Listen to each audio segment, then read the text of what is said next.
नमस्कार दोस्तों, मैं मंजू हल्द्वानी उत्तराखंड से। दोस्तों, हम गार्डनर लोगों के लिए मंथ का विशेष महत्व होता है। इस समय नवंबर का महीना चल रहा है और नवंबर के महीने में जो कुछ प्लांट ऐसे होते हैं जो हमारे अब विंटर की फ्लावरिंग पर आने वाले हैं, तो उन बेस्ट में से एक गुलदावरी का प्लांट है कि जो बहुत सुंदर फ्लावरिंग इसमें करेगा और हमारी थोड़ी सी गलतियाँ जो होती हैं उस प्लांट की फ्लावरिंग को कम कर देती हैं। तो आज मैं आपसे बात करूँगी कि आप किस तरीके से अपनी गुलदावरी प्लांट की केयर करें और उस पर क्या खाद दें कि आपको ढेरों प्लांट पर जो है फूल मिलें। दोस्तों, मैं आपको गुलदावरी प्लांट की पूरी केयर बताऊंगी। पहले मैं आपको अपने प्लांट दिखाती हूँ। देखिए, एक तो मेरे ये बड्स पर बन गई हैं, तो ये कटिंग जो मेरी जो होती है जुलाई के महीने की लगी होती हैं, जो कि बड्स पर आ चुकी होती है नवंबर महीने तक। और उसके बाद ही जब फिर बारिशें होती हैं, कई लोगों की कटिंग जो लोग लगाते हैं वो मर जाती हैं, फिर लगाते हैं लोग, तो मैं भी कटिंग इसी तरह से लगाती रहती हूँ। शुरू की कटिंग होती है जो मैं बारिश से बचा लेती हूँ, तो मेरी चल जाती हैं। अब देखिए आप मेरी उसके बाद के मेरे करीब जो है 10-15 गमले तैयार हैं, उसके बाद की कटिंग तैयार है सारी। ये देखिए, ये मेरी सब कटिंग रेडी हो चुकी हैं और सब पर जो है क्या काम करूँगी कि मेरे इन प्लांट्स पर भी ऐसे ही ढेरों वर्ड्स आएँ। ये देखिए, मेरी और प्लांट्स भी तैयार हैं और हर वैरायटी के होंगे मेरे पास। और इसके अलावा दोस्तों, कोई भी प्लांट मेरा नर्सरी से ख़रीदा हुआ नहीं है, सब मैंने खुद तैयार कटिंग से किए हैं, लास्ट ईयर के प्लांट से किए हैं, या फिर इधर उधर से लाकर जो हम प्लांट की कटिंग ले आते हैं उससे प्लांट तैयार किए हुए हैं। दोस्तों, नवंबर के महीने में आपने सबसे पहले तो देखिए, इस समय आपके प्लांट में बड्स आ गई, ठीक है। नहीं आई है तो आप उसको छू कर देखिएगा, तो छू कर देखेंगे तो आपको हल्का हल्का एहसास होगा, वहाँ पर कुछ गोल गोल एहसास होता है, तो आपको एहसास हो जाएगा कि आपके प्लांट्स में बड्स आ गई हैं। अब इस पर पिंचिंग वगैरह काम नहीं करना है। अपने प्लांट को फुल सनलाइट वाले एरिया में रखिए, जहाँ पर आपके यहाँ अच्छी सनलाइट आती है उस एरिया में अपने प्लांट्स को रखेंगे, तो इनमें एफिड्स वगैरह के जो ब्लैक एफिड्स हो जाते हैं वो कम लगेंगे। उसके अलावा आप इसकी सॉइल को जो है मॉइस्ट रखिएगा। सनलाइट में रखेंगे तो पानी भी जल्दी उड़ेगा, पानी जल्दी ख़त्म होगा, तो प्लांट की सॉइल जो है तो हमेशा मॉइस्ट रहनी चाहिए, उसमें थोड़ी बहुत नमी रहनी चाहिए, तभी प्लांट की ग्रोथ अच्छी रहेगी। इसके बाद है दोस्तों, अपने प्लांटर की जो है गुड़ाई करते रहिएगा। देखिए, कोई भी आपको इसमें बीड्स नहीं दिखेंगे, नहीं तो बीड्स होने से जो भी हम फर्टिलाइजर वगैरह दिया होता है उसको बीड्स ज़्यादा खा लेते हैं और जल्दी ग्रोथ कर लेते हैं, तो प्लांट्स में बीड्स ना रहें, इस चीज़ का विशेष ध्यान रखें। इसके अलावा पत्तों की संख्या को कम करने की कोशिश करिए। नीचे के लीफ जो हैं, सूखी लीव्स जो हैं, सब नीचे वाली लीव्स जो होती हैं ये हटा दीजिए। एक्स्ट्रा एनर्जी प्लांट की गेन करती हैं, जिससे कि जो भी फूल वगैरह बनेंगे उनको ताकत कम मिलेगी और ये पत्तियां जो हैं ज़्यादा एब्जॉर्ब कर लेंगी। प्लांटर की सॉइल पर गुड़ाई करते रहिए। गुड़ाई करके जो होती है प्लांटर की सॉइल जो होती है हल्की बनी होती है। देखिए, मेरे सब गुड़े हुए पॉट्स हैं, सारे पॉट्स मैंने गुड़ाई कर रखी है, आज सुबह ही गुड़ाई कर रखी है इन पॉट्स की। इसके बाद दोस्तों, अगर आप सनलाइट वाले एरिया में रखते हैं तो अपने पॉट्स को 2-3 दिन के अंतराल से इस तरह से घुमा दीजिएगा। घुमाने से इसके हर एरिया को जो है सनलाइट मिलेगी और हर एरिया जो है अच्छी तरह से बढ़ेगा। नहीं तो प्लांट जो होते हैं जिस तरफ आपने रखे होते हैं उस तरफ जो है झुक जाएंगे और एक तरफ के एरिया में जो होती है अच्छी सनलाइट ना पड़ने से उधर अच्छी ग्रोथ नहीं रहती है। इसके बाद आपको अपने प्लांट्स में बड्स नहीं भी दिखती हैं तो आपको एहसास हो जाएंगी, हल्का सा गोल एहसास होगा, तो अब अपने प्लांट्स को आप पिंचिंग का काम ना करें, क्योंकि नवंबर के बाद अगर आपने अभी हल्की सी बड्स का एहसास होने का पिंचिंग कर दी तो फिर बड्स बनने में बहुत देर लगेगी, क्योंकि अब रातें लंबी होने लग गई हैं। गुलदावरी के प्लांट को लंबी रातें और ठंडी रातें पसंद होती हैं, जो कि अब होने लग गई हैं। तो इनमें अधिकांश क्षेत्र में जो होते हैं इस समय बड्स फॉर्मेशन शुरू हो जाता है। तो इस कई बार हम गलती से जो होते हैं पिंचिंग बड्स ऐसी गोल गोल दिखती नहीं है और सिर्फ एहसास होता है और हम उस एरिया को पिंच कर देते हैं, तो हमारे जो है प्लांट जो है फ्लावरिंग पर नहीं आते हैं।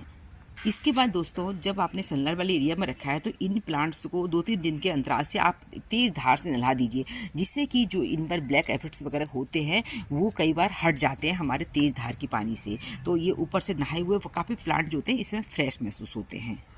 इसके बाद एक ज़रूरी काम ये करना होता है इस समय, अपनी जो प्लांट हमने कोई एक प्लांट लगाया नहीं होता है, काफ़ी प्लांट एक पॉट में लगे होते हैं। अगर आपके प्लांट जो होते हैं काफ़ी इधर उधर गिर रहे हैं तो उनमें एक स्टिक का सहारा देकर उनको जो है किसी भी डोरी से, जैसे मैंने ये बांध रखे हैं सारे प्लांट, इस तरह से आप किसी सुतली से इनको बांध दीजिए, जिससे कि एक जो फूल भी खिलेंगे वो बुके के शेप में खिलेंगे। प्लांट जो होते हैं वो सीधे सीधे रहेंगे तो ज़्यादा अच्छे रहते हैं, नहीं तो कभी कभी आप देखते होंगे कि प्लांट जो होते हैं कभी इस तरफ झुके होते हैं, कभी इस तरफ झुके होते हैं, वो अच्छे नहीं दिखाई देते। प्लांट सीधे सीधे खड़े हुए अच्छे लगते हैं।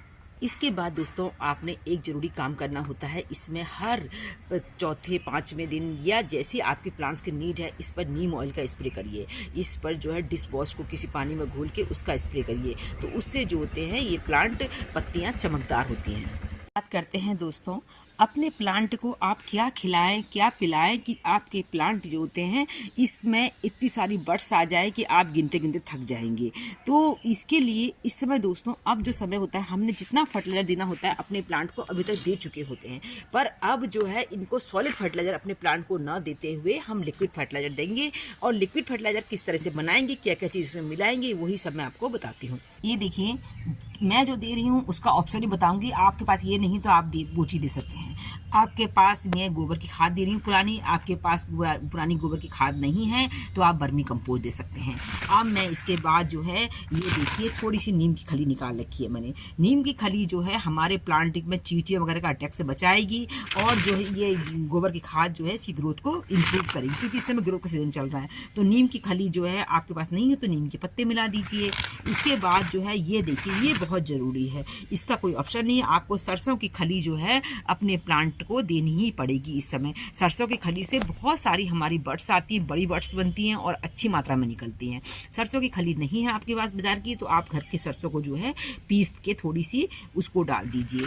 आप देखिए दोस्तों, ये है मेरे सारे पील्स में जो होते हैं मेरे पास, जो जब मैं सुखाती हूँ संतरे और उसके अलावा केले, चाय पत्ती, सब कुछ जितने भी आपके पास ये सब नहीं है, मैंने इनको सुखा के भर के पीस के रख रखा है। मैं इसका यूज कर लेती हूँ। आपके पास ये नहीं है, आप 2 केले के छिलके जो है उसमें डाल दीजिए। इसके बाद जो है बीच में मेरा ये फंजीसाइड है, और फंजीसाइड नहीं है तो आप हल्दी डाल दीजिए। तो इन सब चीज़ों को मिलाकर आप जो है पानी में भिगो दीजिए। आप चाहें तो इसके अलावा सरसों की खली को अलग से भिगा दीजिए, क्योंकि सरसों की खली बहुत जल्दी इसमें जो होती है स्मेल आने जाती है। तो और सरसों की खली जो है आपने ऐसे प्लांट को भी नहीं देनी होती जो इंडोर में या शेड में रखे होते हैं। धूप वाले प्लांट जो रखे होते हैं प्लांट, उन्हीं को सरसों की खली दी जाती है। तो सरसों की खली को अलग से भिगो दीजिए और इन सब चीज़ों को एक साथ भिगो दीजिए, क्योंकि दोस्तों ये जो है फिर हम इन सब का मिक्सर बनाकर इनको आपने कम से कम जो है 2 से 3 दिन तक आप इसको भिगाइए। सरसों की खली के फायदे तभी होते हैं तो थोड़ी सी इसमें स्मेल जैसी आने लग जाती है। बहुत दिन तक आप रख देंगे तो बहुत ज़्यादा बदबू आएगी, आपके घर वाले भी आप पर नाराज होंगे, इसलिए बहुत दिन तक तो आप नहीं रख सकते। तो इन सबको भिगाकर ही इसका लिक्विड ही जो ड्रिंक बनेगी वो हम अपने प्लांट को इस समय देंगे, तो प्लांट इसको जल्दी अब्जॉर्ब करेंगे और जल्दी आपको इसका रिजल्ट मिलेगा। इन चीज़ों की प्रॉपर्टी को आप थोड़ा सा बढ़ाना चाहते हैं, इसमें थोड़ी सी मात्रा में गुड़ भी डाल दीजिए। तो गुड़ सब मिला के मैंने जो है मिला के बना रखा है पहले से। तो ये देखिए, ये मैंने सरसों की खली और इसमें कुछ गोबर के उपले भी डाल दिए थे मैंने। अब मैं जो है अभी खाद भी डाल देती हूँ, कभी गोबर के उपले भी डाल देती हूँ। तो पुराने, बहुत पुराने उपले डालने होते हैं। और ये जो गंदा सा पानी देख रहे हैं आप, इसमें केले के छिलके और जितनी भी चीज़ें बताई मैंने, नीम खली वगैरह, वो सब इसमें पड़ी हैं। तो दोस्तों इन सब का मिक्सचर जो है हमको इस रूप में मिल गया। ये देखिए, ये इस तरीके से ब्लैक और कुछ जो है आपको येलो कलर दिखेगा। ये सरसों की खली के कारण दिख रहा है येलो इसे। तो ऐसा जो है मिक्सर आपने लिक्विड बना के 2-3 दिन भिगा के, जब आप भिगा लेंगे उसमें जो है और मात्रा में बहुत ज़्यादा डाइल्यूट करके देना होता है। सरसों की खली से आपकी ज़्यादा थोड़ा ज़्यादा पड़ जाएगी तो इससे फंगस की अटैक और प्लांट को जो है मरने का डर रहता है, इसलिए खूब अच्छी मात्रा में उसको लिक्विड कर दीजिए। इतना सारा मटेरियल आपके जो है 10-15 गमलों के लिए पर्याप्त हो जाता है। तो इसको जो है जितना ये बनेगा, आप इसको जो है इतने मटेरियल को आप 4-5 लीटर पानी भिगाइए, फिर उसमें 5 से 6-7 लीटर पानी और मिलाइए। तो खूब लिक्विड करके ही अपने प्लांट को दीजिए। सेफ जोन में रहिए कि थोड़ा कम पड़े, भले हमारे प्लांट मरे नहीं। तो ऐसे जो इस तरह के 2 गिलास जो है 2 से 1 से 1.5 या 2 जैसी आपके प्लांट की नीड होगी, वैसा ही अपने गुलदावरी के प्लांट को देंगे। तो ये देखिए, मैंने इनमें आपको मॉइस्ट दिख रही होगी, सॉइल खूब दे रखा था, सुबह के समय दे रखा है। तो दोस्तों अपने प्लांट में जब इस फर्टिलाइजर को देंगे उससे पहले इसकी सॉइल को थोड़ा सा ड्राई कर लीजिएगा, बिल्कुल गीले गीले मत दीजिएगा। तो इसके बाद देखिए हम इसमें अपने प्लांट के चारों तरफ इसको दे देंगे। तो इतना मत दीजिए कि वो बाहर बहे, और इसमें मेरे ख्याल से 1 गिलास से हो जाएगा, नहीं तो किसी में 1.5 गिलास लग जाएगा। तो बहुत जल्दी हमारे प्लांट जो हैं अच्छी बर्ड्स बनाएंगे और आप अपने प्लांट्स में बर्ड्स को, फूल को गिनते गिनते थक जाएंगे, इतने फूल आएंगे। एक बार इस तरह का फर्टिलाइजर बनाकर अपने प्लांट को अभी दीजिए, क्योंकि इस समय इसकी ज़रूरत है।